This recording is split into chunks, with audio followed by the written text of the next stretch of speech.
Sa isang relasyon, isa sa pinakamasakit na maaring pagdaanan ng isang babae ay ang pagtataksil. Hindi lang ito tungkol sa o physical na ugnayan.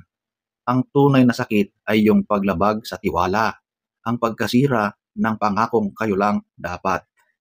Pero bakit nga ba may mga lalaking pinipiling mga liwa? Ano ba talaga ang pinakadahilan? Sa video na ito, tatalakayin natin ang 5 pinakamalalim na rason kung bakit nangangabit ang lalaki. Mga dahilan na hindi lang basta-basta dahil sa tukso, kundi dahil sa mas malalim na emosyon, sitwasyon at pagkukulang. Kaya kung may pinagdadaanan ka, gusto mong maintindihan ang sitwasyon mo, manood ka hanggang dulo. So, punta na tayo sa number 1, kakulangan ng emosyonal na koneksyon. Maraming lalaki ang hindi komportableng pag-usapan ang nararamdaman nila. Pero hindi ibig sabihin na wala silang nararamdaman. Isa sa pinakamalalim na dahilan kung bakit sila nangangaliwa ay dahil pakiramdam nila hindi na sila konektado sa partner nila. Pwede itong magsimula sa maliit na bagay. Hindi na sila kinukumusta. Hindi na sila tinatanong kung kumusta ang araw nila. Hindi na sila niyayakap gaya ng dati. Napapalitan na ng sermon, tahimik o kawalang interes ang dating kulitan at lambingan. Para sa lalaki, parang hindi siya mahalaga. At kahit hindi niya yan sabihin, nagkakaroon ng puwang sa puso niya. Isang espasyo na pwedeng mapunan ng ibang tao. Lalo na kung may nakilala siyang nagbibigay ng atensyon, nagpapakita ng respeto o simpleng nakikinig sa kanya. Example, isipin mo ang isang lalaking umuuwi galing trabaho, pagod, stressed, pero sa halip na kumustahin, puro reklamo agad ang sasalubong sa kanya. Hindi niya masabi ang nararamdaman niya kasi baka masabihan lang siya ng, ikaw lang ba ang pagod? Sa ganitong paulit-ulit na karanasan, natututo siyang manahimik. Hanggang sa may isang babae na nagtanong lang ng simpleng okay ka lang, doon na siya nagbubukas at doon na nag-uumpisa. Hindi ito excuse pero ito ang realidad para sa ilan. Hindi palaging ang dahilan, minsan emosyonal at doon nagsisimula ang paglalapit ng mga damdamin nila. Punta naman tayo sa number 2, pagkakasawa o kawalan ng excitement. Aminin natin, hindi madaling panatilihin ang spark sa long-term relationships. Sa una, lahat exciting. First date, first kiss, mga tawagan sa madaling araw. Pero paglipas ng taon, parang nagiging routine na lang ang lahat. Pareho kayong pagod, may sariling stress, at nawawala na yung intentional effort na magbigay kilig. At dito pumapasok ang tinatawag nilang emotional boredom. Hindi na siya kinikilig, hindi na siya na-excite. At sa halip na pag-usapan ito, may ilang lalaki na naghahanap ng bago. Hindi dahil hindi ka na mahal, kundi dahil gusto lang nilang maramdaman uli yung thrill na parang binata pa sila. Sa ibang salita, gusto nilang maramdaman na may spark pa rin sila, na may babae pang naeengganyo sa kanila. Example ulit, may lalaking stable na may magandang asawa, pero dahil sa routine ng trabaho, bahay, trabaho, nararamdaman niyang parang wala na siyang excitement sa buhay. Tapos may bagong katrabaho na lagi siyang binibiro, lagi siyang pinupuri, doon nabubuhay ulit ang kilig.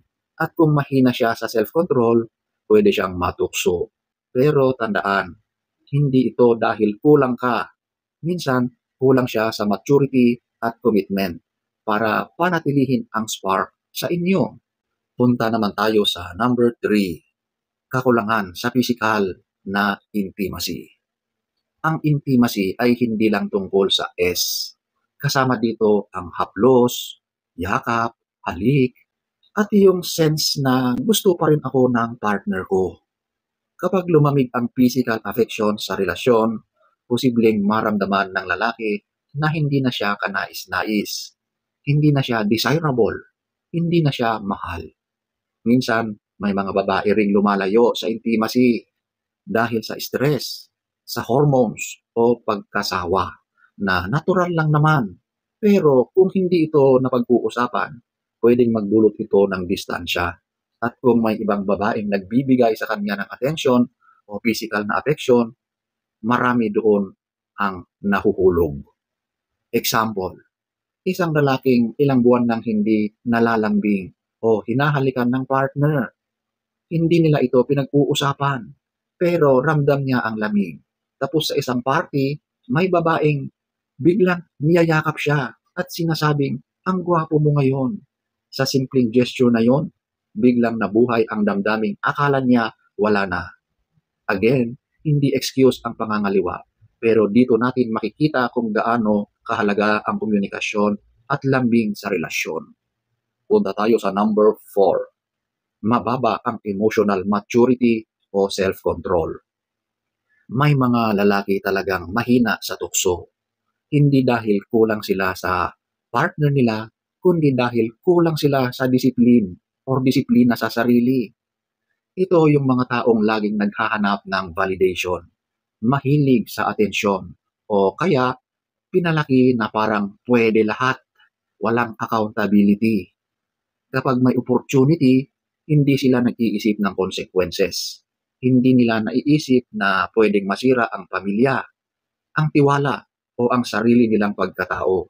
Sa madaling salita, kulang sila sa emotional maturity para panindigan ang commitment nila. Example, may lalaking may magandang asawa, mabait na anak, pero nang magkaroon ng out-of-town work trips, sinamantala ang pagkakataon. Hindi dahil may kulang ka sa kanya, kundi dahil pinili niyang kalimutan ang responsibilidad. Ito ang klase ng lalaking kahit gaano kabait ang partner, hindi pa rin magtatama ng landas dahil nasa ugali, hindi sa relasyon ang problema. Kumbaga, nasa tao na yon. Okay?